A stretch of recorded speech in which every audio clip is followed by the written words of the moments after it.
प्रणाम महाराज जी। कुछ लोगों का प्रश्न है कि जीवन में आ रहे आर्थिक संकट को दूर करने के लिए या माँ लक्ष्मी की विशेष कृपा प्राप्त करने के लिए किस मंत्र का जप करें, माँ की आराधना किस तरह से करें, कृपया मार्गदर्शन करें। किसी मंत्र का जप करने से क्या सच में माँ लक्ष्मी प्रसन्न होंगी? यदि यह इतना ही साधारण होता तो कोई भी व्यक्ति किसी मंत्र को लेकर के जब प्रारंभ करता और जप करने लगता और माँ लक्ष्मी की विशेष कृपा प्राप्त हो जाती उसके ऊपर। फिर सभी लोग ऐसा कर लेते, सभी लोग धनवान हो जाते, धन की वृद्धि सबके पास हो जाती। लेकिन ऐसा नहीं होता। एक मंत्र को जप करने से मंत्र में शक्ति तो है, लेकिन क्या करने वाले के अंदर भी वो शक्ति है जिससे वो मंत्र की शक्ति अपना प्रभाव आपके ऊपर दे पाए? तो बात यह कि अपने शक्ति का विकास आप कैसे करें, स्वयं को शुद्ध परिमार्जित कैसे करें, अपने परिवार को व्यवस्थित कैसे करें। जब तक घर में आपसी प्रेम नहीं होगा, आपसी सौहार्द की भावना नहीं होगी, सहयोग की भावना नहीं होगी, तब तक मां लक्ष्मी की कृपा नहीं हो सकती।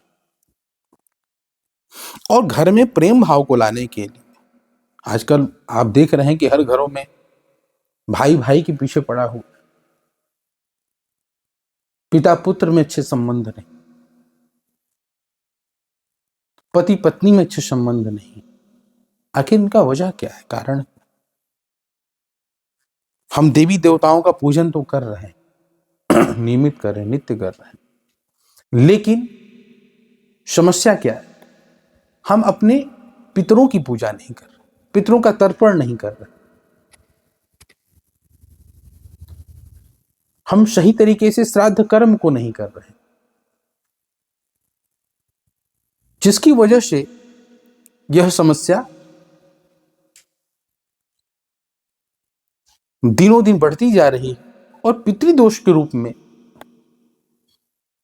इसका परिणाम परिवारों में देखा जाए।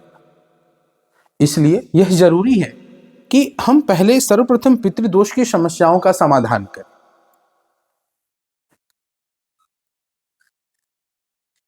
आजकल जब घर में किसी की मृत्यु होती है,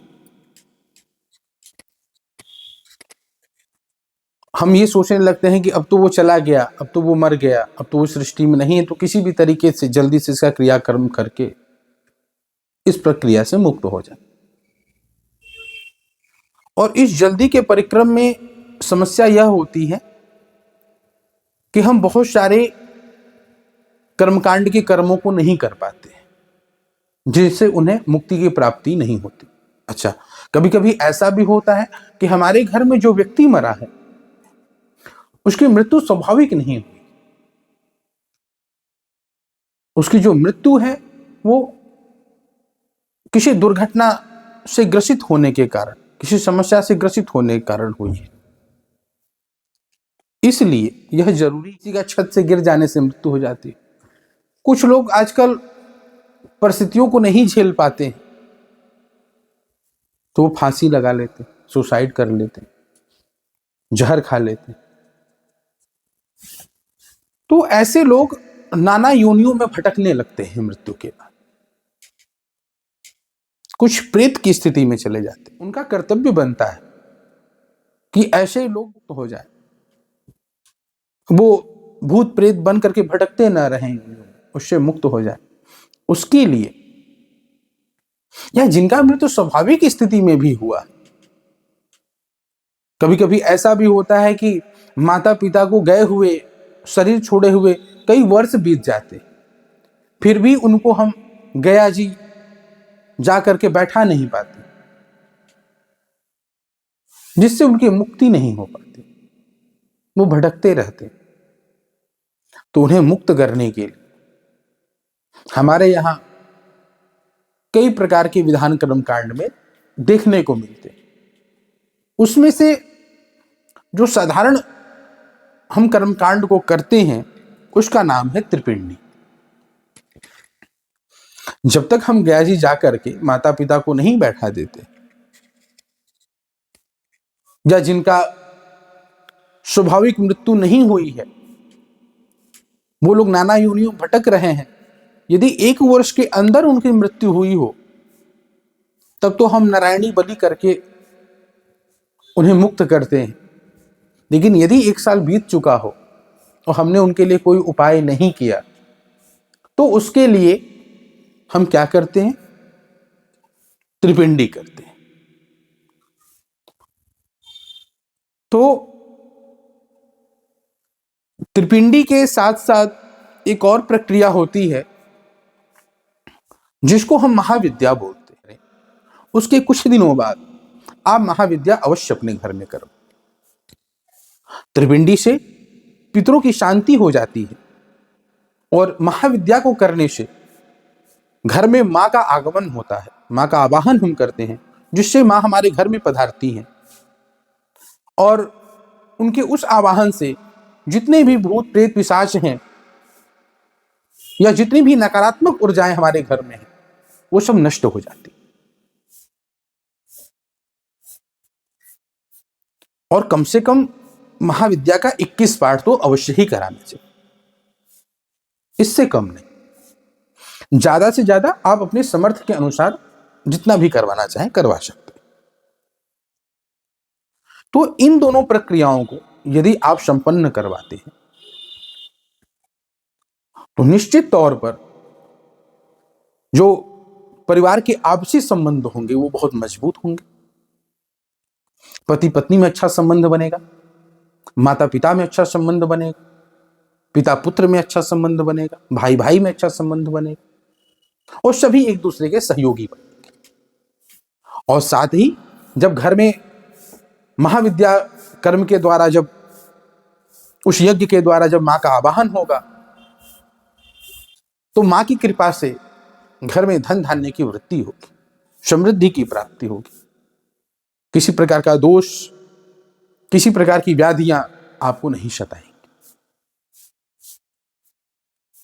अब इन दोनों कर्म को करने के बाद आप बाह्य रूप से पवित्र हो जाते हैं, आंतरिक रूप से नहीं। आंतरिक रूप से पवित्र होने के लिए गुरु की कृपा और इष्ट की कृपा अति आवश्यक होती है। तो जब आप के पितर संतुष्ट होंगे, जब घर में अच्छा वातावरण बनेगा, तभी गुरु की कृपा और इष्ट की कृपा प्राप्त होगी। और साथ ही साथ यदि आप किसी आर्थिक स्थिति से, किसी विपन्नता से जूझ रहे हैं या आपके बहुत सारे ऐसे कार्य जो फंसे हुए हैं, नहीं हो पा रहे हैं, संपन्न नहीं हो पा रहे हैं किसी भी कारणवश, तो जब आप मां लक्ष्मी के किसी भी विशेष मंत्र का गुरु की आज्ञा से जप करेंगे, उसका अनुष्ठान करेंगे, तो निश्चित तौर पर मां लक्ष्मी की विशेष कृपा प्राप्त होगी। आप धनवान बन जाएंगे, इसमें किंचित मात्र भी संदेह नहीं। लेकिन जब तक आपके पितर नहीं संतुष्ट होंगे, घर का वातावरण अच्छा नहीं होगा, फिर चाहे आप कितना हो मां लक्ष्मी की उपासना कर लीजिए, चाहे कुछ भी कर लीजिए, ना गुरु की कृपा प्राप्त होगी, ना इष्ट की कृपा, देवता तक आपका पूजन ग्रहण नहीं करेंगे। जिस घर में माता पिता संतुष्ट नहीं है, जिस घर के पितर संतुष्ट नहीं, उस घर की वृद्धि कैसे हो सकती है? उस घर में कैसे देवताओं का आवाहन हो सकता है?